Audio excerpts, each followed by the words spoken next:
Welcome to the Phone Arena video review of the Samsung Smiley. Once we get past the odd name, which actually isn't a name, it's just this symbol here, we find a pretty decent low-end phone. It doesn't offer much in the way of specifications. Its biggest features include a 1.3 megapixel camera, microSD expansion, and Bluetooth. It features a full QWERTY keyboard, obviously with a portrait sliding design.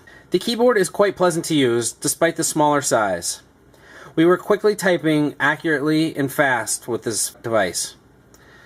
Like on the Samsung Reclaim, the spacebar is a little bit small, but it wasn't much of an issue for us.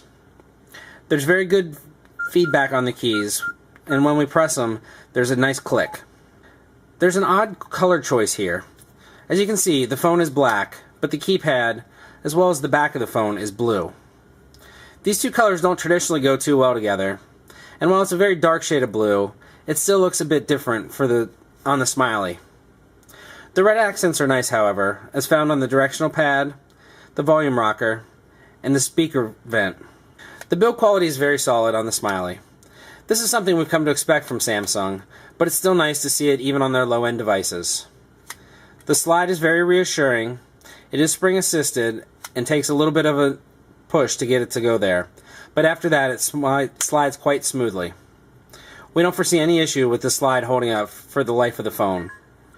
The menu for the Samsung Smiley is very familiar and something we've seen as recently as the Gravity 3. There's nothing much to say here. You can either have this carousel design or there's a grid view as well.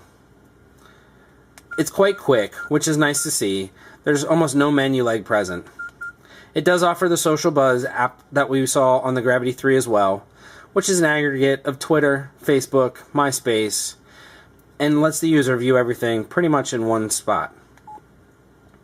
There's not really much to say about the Smiley in terms of software. It doesn't do anything special, but then again, it doesn't really set out to. Our biggest issue with the Smiley was call quality. Users said we sounded very garbled. On our end, they were decent, but a little distant. Neither of those prevented us from actually hearing the other person, or vice versa, and we could carry on a conversation just fine. The Smiley is obviously geared more towards messaging, with the slide-out QWERTY keyboard, and geared towards the younger crowd. We think it would make a fine addition as an add-a-phone to any family plan, but isn't something the higher-end or a little bit older user would probably pick up.